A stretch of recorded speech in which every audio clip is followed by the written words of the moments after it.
캘리포니아주 로마린드에 거주하는 60세 이상 재림교인의 평균 BMI는 23.6입니다. 같은 주에 거주하며 같은 병원을 이용할 수 있는 동연령대 미국인의 평균 BMI는 28.8입니다. 같은 나라 같은 공기 같은 물을 마시고 있습니다. 유일한 변수는 접시에 무엇을 담는지 그리고 언제 먹는지 뿐입니다. 재림교인 건강연구 애드벤티스트 헬스 스터디는 12년 동안 9만 6천 명을 추적 관찰했습니다. 이는 미국 본토에서 실시된 가장 엄격한 장기 식단 연구입니다. 이 연구가 60세 이상 인구의 뱃살에 대해 밝혀낸 사실은 1985년 이후 체중 감량 산업이 판매해온 거의 모든 것과 모순됩니다. 미묘하게가 아니라 직접적으로 말입니다. 이 영상이 끝날 때쯤이면 로마 린다 주민들이 따라온 3단계 시스템을 이해하게 될 것입니다. 이는 다이어트나 다운로드한 프로토콜이 아니라 그들이 성인기 내내 유지해온 식습관의 구조입니다. 미리 말씀드리자면 매일 로마 린다의 모든 접시에 오르지만 서양의 어떤 체중 감량 프로그램도 중심에 두지 않았던 한 가지 음식이 있습니다. 영상 후반부에 그 이름을 구체적으로 밝히겠습니다. 여러분이 예상하는 답은 아닐 것이며 그보다 앞서 나오는 두 가지를 이해해야만 완전히 납득할 수 있을 것입니다. 먼저 잘못된 원인부터 살펴보겠습니다. 40년 동안 의료 및 다이어트 업계는 60세 이상 사람들에게 뱃살은 지방의 문제라고 말해왔습니다. 해결책은 저지방 식단이었습니다. 기름을 줄이고 견과류를 줄이고 아보카도를 줄이라는 것이었죠. 그 뒤를 이어 거대한 산업이 형성되었습니다. 저지방 샐러드 드레싱, 무지방 요거트 지방 감소, 크래커 저칼로리 식품 등 모든 것이 등장했습니다. 이는 식이지방이 체지방이 된다는 단 하나의 아이디어를 바탕으로 구축되었습니다. 로마 린다는 9만 6천 개의 데이터 포인트로 그 아이디어를 무너뜨렸습니다. 로마 린다의 재림교인들은 일반 미국인보다 더 많은 식이지방을 섭취합니다. 그들은 매일 올리브 오일을 섭취하고 일주일에 여러 번 아보카도를 먹으며 일주일에 5번 한 움큼의 견과류를 섭취하지만 미국 내 연구 대상 그룹 중 평균 허리둘레가 가장 작습니다. 이는 그들이 더 많은 칼로리를 소모해서가 아니라 접시에 담긴 음식의 종류가 60세 이후 신체의 지방 저장 방식을 변화시키기 때문이며 이는 지방을 피하는 것만으로는 결코 이룰 수 없는 방식입니다. 그리고 17분쯤에 저지방 접근법이 단순히 실패하는 것에 그치지 않고 어떻게 내장 지방을 적극적으로 악화시키는지 정확히 보여드리겠습니다. 그 메커니즘은 매우 구체적이며 끝까지 시청할 가치가 있습니다. 이 연구는 3가지 계층으로 나뉩니다. 첫 번째는 식단의 중심이 되는 것이 무엇이며 왜 그것이 단백질 보충제 산업이 판매하는 모든 것을 능가하는지입니다. 두 번째는 대부분의 사람들이 식단에서 빼라고 들었던 것이 무엇이며 그것을 다시 추가했을 때 복부지방에 어떤 일이 일어나는지입니다. 세 번째는 연구자들이 총 칼로리를 통제하기 전까지 문화적 우연으로 치부할 뻔했지만 전체 데이터 세트에서 가장 강력한 단일 변수임을 발견한 계층입니다. 로마 린다 데이터가 시작되는 곳에서부터 시작하겠습니다. AHS2 팀이 로마 린다 코호트 전체에서 수집한 모든 식단 기록에서 다른 모든 것과 구별되는 일관성을 보인 한 가지 식품군이 있었습니다. 그것은 비타민이나 유명 브랜드의 슈퍼푸드가 아니었습니다. 바로 렌틸콩, 검은콩, 병아리콩, 흰 강낭콩과 같은 콩류였습니다. 최소 일주일에 4번 이상 섭취되었으며 종종 그 이상이었습니다. 연구에서 도출된 수치는 다음과 같습니다. 일주일에 4번 이상 콩류를 섭취한 참가자는 매일 고기를 섭취한 참가자에 비해 복부 비만 확률이 22% 낮았습니다. 특히 60세 이상 성인의 경우 콩류 섭취는 9만 6천 명의 전체 데이터 세트에서 허리둘레 감소를 예측하는 가장 강력한 단일 식단 지표였습니다. 이 수치가 중요한 이유는 22%라는 수치 자체가 극적으로 들려서가 아닙니다.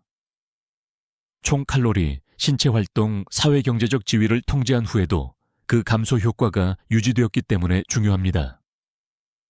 콩류는 칼로리 제한만으로는 할 수 없는 역할을 하고 있었습니다. 그 이유는 다음과 같습니다. 60세 이후 신체는 40세 때와 다르게 단백질을 처리합니다. 근육의 전환율이 느려집니다. 인슐린 민감성이 감소합니다. 간은 처리하는 단백질의 종류에 더 민감해집니다. 동물성 단백질, 특히 붉은 고기와 가공육은 식물성 단백질에서는 발생하지 않는 저수준의 염증 반응을 유발합니다. 콩류는 로마 린다 식단에 소량의 곡물과 결합될 때 완전한 아미노산 프로필을 제공하지만 동물성 단백질에 수반되는 염증 신호는 없습니다. 이것이 복부 지방에 구체적으로 의미하는 바는 피부 아래가 아닌 내부 장기 주변에 빽빽하게 쌓인 내장 지방 축적을 유도하는 만성적인 저등급 염증이 완화된다는 것입니다. 신체는 전신 염증에 대한 보호 반응으로 복부 부위에 지방을 저장하라는 호르몬 신호를 더 이상 받지 않게 됩니다. 이번 주 점심 식사를 생각해 보십시오. 아침이나 저녁이 아니라 구체적으로 점심입니다. 만약 닭고기, 델리미트 계란 햄버거 등 주로 동물성 단백질을 3번 이상 섭취했다면 그 패턴은 이 첫 번째 변화가 여러분에게 가장 필요하다는 신호입니다. 그 음식들 자체가 해롭기 때문이 아니라 그 패턴에 콩류가 제공하고 동물성 단백질은 절대 제공하지 못하는 발효성 섬유질이 빠져 있기 때문입니다.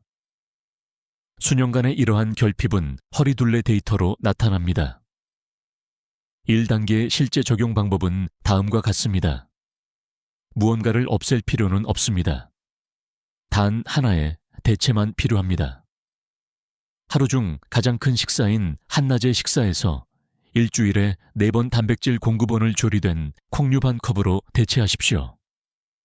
씻어서 든 캔 병아리콩, 렌틸콩 수프 1그릇 검은콩 1스쿱 등입니다. 이것이 시작점입니다. 일주일에 4번, 주요 식사의 단백질을 동물성이 아닌 식물성으로 바꾸는 것입니다. 7일 내내도 아니고 매 끼니도 아닙니다. 단 4번입니다. 첫 주에는 극적인 변화를 느끼지 못할 것입니다. 기대 효과는 그보다 작지만 더 확실합니다.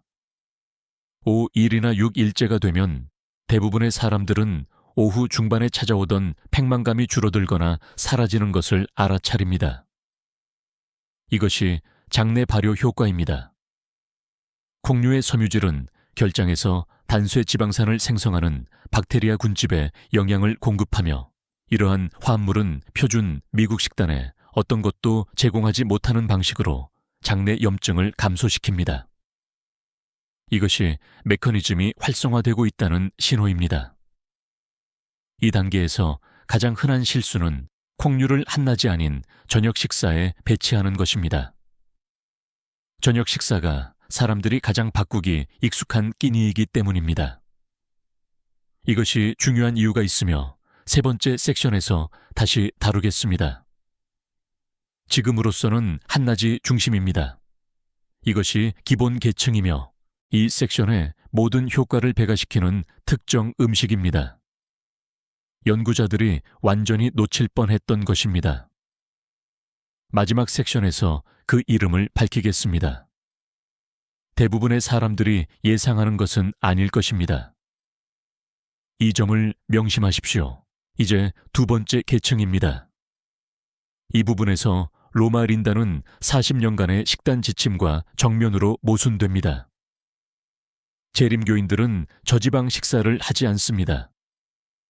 90년대 후반 로마 린다의 초기 견과류 연구를 이끌었던 연구자 게리 프레이저는 AHS 코호트에서 견과류 소비를 구체적으로 조사했습니다. 그가 발견한 사실은 다음과 같습니다. 일주일에 5회 이상 견과류를 섭취한 재림교인은 견과류를 거의 또는 전혀 섭취하지 않은 사람들에 비해 대사증후군, 허리둘레 증가 혈압, 상승 인슐린 반응, 손상 중성지방 증가의 군집으로 정의됨을 피할 확률이 2배 높았습니다. 무려 2배입니다. 이 결과는 1999년 내과학 기록 아카이브스 오브 인터널 메디신이 발표되었으며 더 큰 코호트를 대상으로 한 AHS2 데이터에서도 재현되었습니다. 50대부터 동일한 BMI를 유지해온 로마린다의 한 74세 노인은 매일 아침 식사 접시에 호두 한 움큼을 올립니다. 그는 샐러드에 올리브 오일을 계량하지 않고 뿌립니다. 일주일에 서너 번 아보카도 반 개를 먹습니다.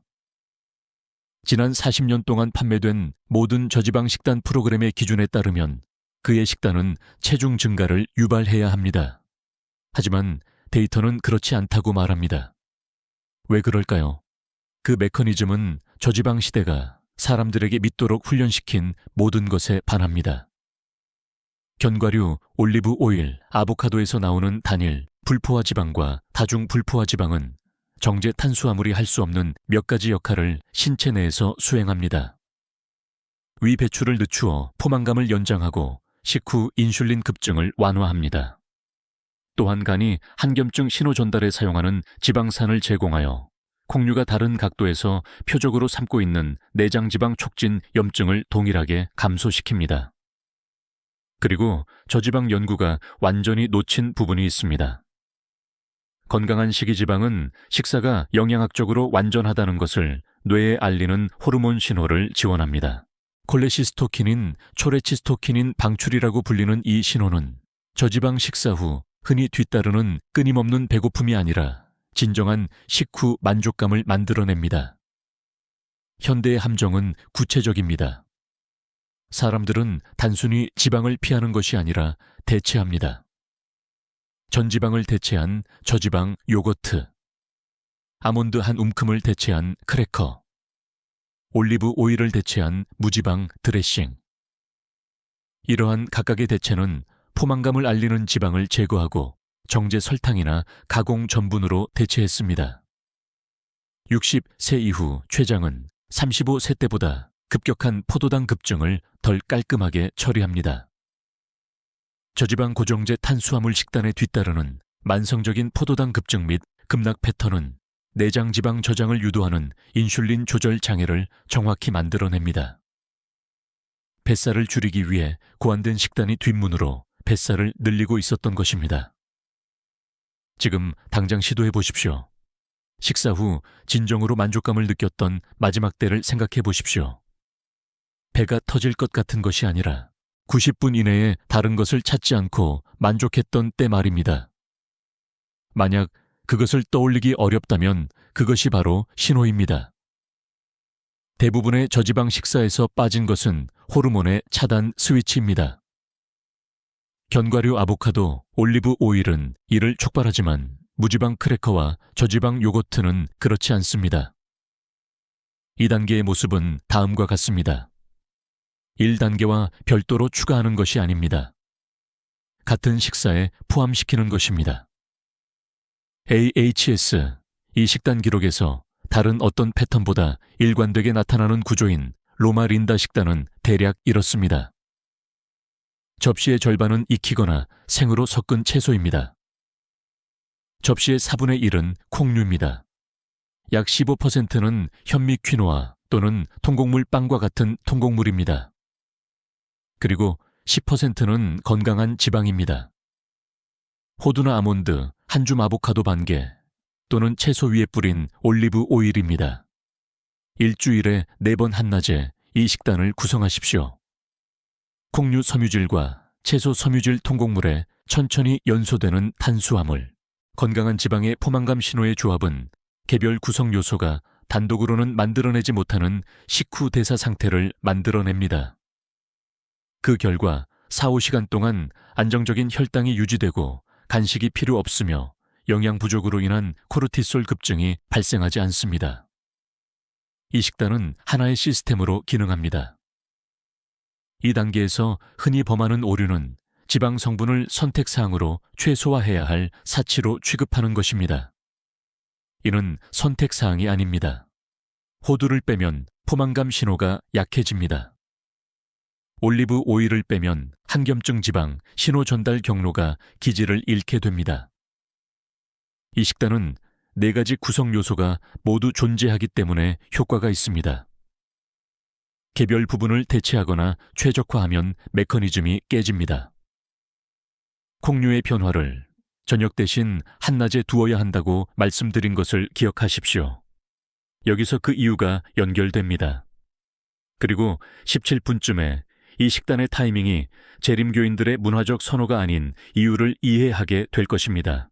그것은 1단계와 2단계가 결과를 낼지 아니면 정체될지를 결정하는 메커니즘입니다.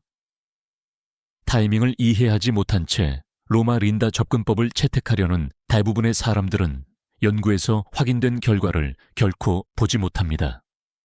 그것이 3번째 계층입니다. AHS2 팀이 전체 코호트의 식사 타이밍 데이터를 분석했을 때 그들은 애초에 연구하려 하지 않았던 패턴을 발견했습니다. 로마 린다 재림교인의 60%는 아침이나 한낮에 가장 많은 식사를 했습니다. 상당수는 오후 6시 이후에 거의 또는 전혀 먹지 않았습니다. 과일 한 조각 작은 수프 한 그릇대로는 아무것도 먹지 않았습니다. 연구자들은 처음에 이를 종교적 또는 문화적 관찰로 분류했습니다. 그런 다음 허리둘레 비교를 실행했습니다. 한낮에 가장 많은 식사를 하고 오후 6시 이후에는 최소한으로 먹거나 전혀 먹지 않은 재림교인들은 저녁에 가장 많은 식사를 한 재림교인들보다 평균 허리둘레가 5.8cm 더 작았습니다. 일일 총 칼로리 섭취량을 통제한 후에도 동일한 총 칼로리의 섭취 타이밍이 허리둘레에서 5.8cm의 차이를 만들어냈습니다. 이 수치는 의지력이나 규율로 설명되지 않습니다. 일주기 생물학 사이리디언 바이올로지로 설명됩니다. 영양학 저널 5분 뉴트리션에 실린 하나 칼로바 하나. 칼로바의 2017년 연구는 이 변수를 직접 분리했습니다. 아침과 점심 2끼를 든든하게 먹고 저녁에는 별다른 것을 먹지 않은 참가자들과 동일한 총 칼로리로 3끼 식사와 간식을 먹은 참가자들을 비교했습니다. 칼로리는 같고 타이밍만 달랐습니다. 2끼 그룹은 24주 동안 4.3kg을 더 감량했습니다. 메커니즘은 다음과 같습니다. 60세 이후 인슐린 민감성은 신체의 일주기 시계를 따릅니다. 탄수화물을 효율적으로 처리하고 에너지를 지방이 아닌 근육에 저장하는 능력은 기상 후부터 이른 오후 사이인 하루의 전반부에 최고조에 달하며 늦은 오후와 저녁이 되면 크게 감소합니다. 오후 7시의 푸짐한 식사는 이미 밤을 위해 하향 조절을 시작한 대사 시스템에 의해 처리됩니다. 간은 야간 회복 주기로 전환되고 있습니다. 췌장의 반응성은 떨어집니다. 그 결과 저녁 식사 에너지의 더 많은 부분이 지방으로, 특히 장기를 둘러싼 내장 지방으로 저장됩니다. 정오에 먹는 동일한 식단은 오후 7시에 먹는 동일한 식단과 근본적으로 다른 대사 결과를 낳습니다.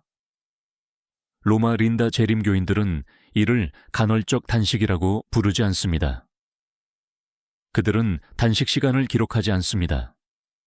이를 위한 앱도 없습니다.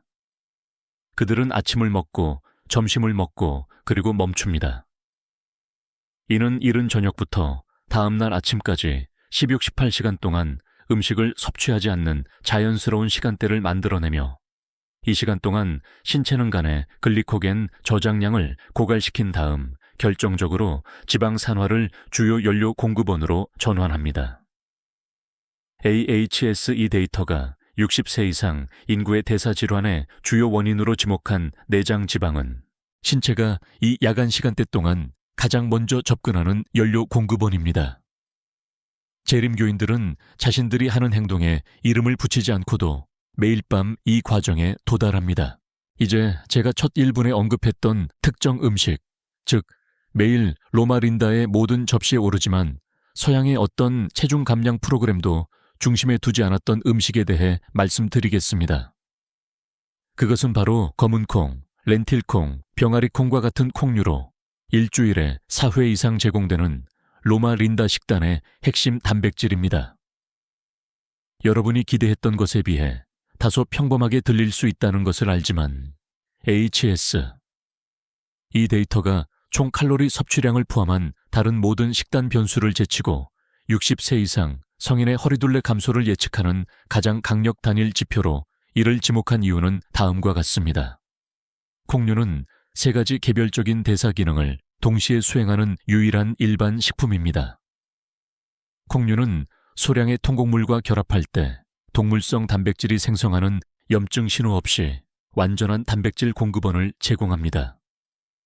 또한 장내 세균이 단쇄 지방산, 특히 부티레이트로 전환하는 발효성 섬유질을 제공하여 장내 염증을 줄이고 세포 수준에서 인슐린 민감성을 개선하며 내장 지방 저장을 유도하는 염증 신호를 하향 조절합니다.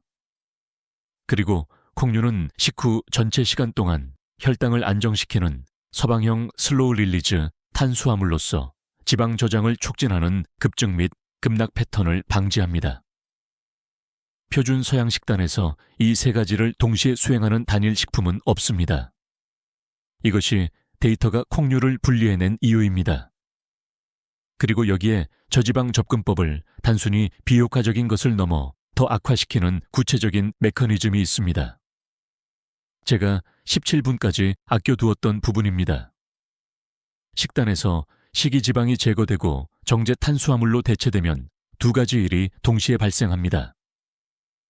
콜레시스토키닌 방출에 의한 포만감 신호가 약해져 하루 전체 섭취량이 증가하며 정제 탄수화물 위주의 식사 후 뒤따르는 급격한 포도당 및 인슐린 급증이 수개월, 수년에 걸쳐 반복되면서 특히 복강을 둘러싼 지방 조직의 인슐린 저항성을 촉진합니다. 그 결과 내장 부위에 지방을 더 쉽게 저장하고 단식 시간 동안에는 덜 효율적으로 방출하는 신체가 됩니다. 저지방 식단은 복부 지방을 해결하는 것이 아니었습니다. 오히려 복부 지방을 생성하는 인슐린 환경을 만들고 있었던 것입니다. 그리고 사람들이 처음 로마 린다 구조를 적용하려고 할 때 효과를 상쇄시키는 전환 과정의 실수, 즉 시작하기 전에 알아두어야 할 점은 로마 린다 식단을 한낮이 아닌 저녁 식사에 배치하는 것입니다. 저녁 식사가 사람들이 가장 편하게 수정할 수 있는 끼니이기 때문에 저녁 식사에 콩류를 추가하기 쉽습니다. 하지만 이 식단을 가장 효과적으로 만드는 일주기 대사 시간대, 즉 인슐린 민감성이 높고 포도당이 지방 저장이 아닌 근육으로 향하는 시간대는 늦은 오후가 되면 크게 다칩니다. 오후 7시에 먹는 동일한 식단은 AHS의 결과를 만들어내지 못합니다. 타이밍은 문화적 선호가 아닙니다. 그것이 바로 메커니즘입니다. 하루 중 가장 큰 식사를 저녁에 남겨둔 채 이 식단을 저녁으로 옮기는 것은 잘 구성된 식단을 잘못된 대사 시점에 제공하는 결과를 낳습니다. 전체 시스템은 다음과 같습니다. 1단계 일주일에 4번 한낮 식사의 단백질을 조리된 콩류 반 컵으로 대체하십시오. 2단계 일주일에 4번 동일한 식사에 완전한 로마 린다 식단을 구성하십시오. 절반은 채소 4분의 1은 콩류 15%는 통곡물 10%는 건강한 지방입니다. 3단계 그 한낮 식사를 하루 중 가장 칼로리가 높은 식사로 만들고 오후 6시 이후에는 식사를 줄이거나 없애십시오. 총 투자 시간은 추가로 0분입니다. 이는 동일한 식사 시간에 재분배일 뿐 추가되는 것이 아닙니다. 7일 동안 일관되게 적용하면 대부분의 사람들이 처음 관찰할 수 있는 변화는 오후 중반의 에너지 저하 감소입니다. 로마 린다 식단이 제공하는 안정적인 포도당 곡선이 대부분의 사람들이 노화 탓으로 돌리는 오후 3시의 피로를 유발하는 급증 및 급락을 대체합니다. 이는 체중 감량이 아닙니다. 메커니즘이 올바르게 작동하고 있다는 대사 신호입니다. 30일이 지나면 일주기 패턴이 자리 잡기 시작합니다. 식사 시간대가 하루의 전반부로 축소되었기 때문에 신체는 야간 시간대 동안 복부 지방 저장소에 더 안정적으로 접근하게 됩니다. 허리 둘레는 일반적으로 이 기간에 방향성 있는 변화를 보이기 시작합니다. 극적이지는 않지만 측정 가능합니다. 90일이 지나면 이 구조가 기본값이 됩니다. 장내 미생물 군집은 콩류 섬유질이 지원하는 부티레이트 생성 박테리아 군집으로 이동하여 전신적으로 인슐린 민감성을 개선합니다. 그리고 AHS, 이 종단 데이터가 장기적인 궤적에 대해 보여주는 것은 다음과 같습니다. 이 시스템은 칼로리 제한 방식처럼 정체기를 겪지 않습니다. 신체는 결핍에 맞서 싸우지 않습니다. 신체는 원래 설계된 대사 주기를 원래 설계된 시간에 실행하고 있을 뿐입니다. 70세의 5.8cm의 허리둘레 2점을 보여주는 재림교인들은 65세에 시작한 다이어트로 그것을 달성한 것이 아닙니다. 그들은 성인기부터 유지해온 구조를 통해 그것을 달성했습니다. 그 구조는 복잡하지 않습니다. 채소 반 접시, 콩류 4분의 1, 접시 소량의 통곡물, 건강한 지방 한 줌. 한낮에 먹고 그 이후에는 대부분 멈추는 것입니다. 이것이 12년 동안 9만 6천 명이 발견한 사실입니다.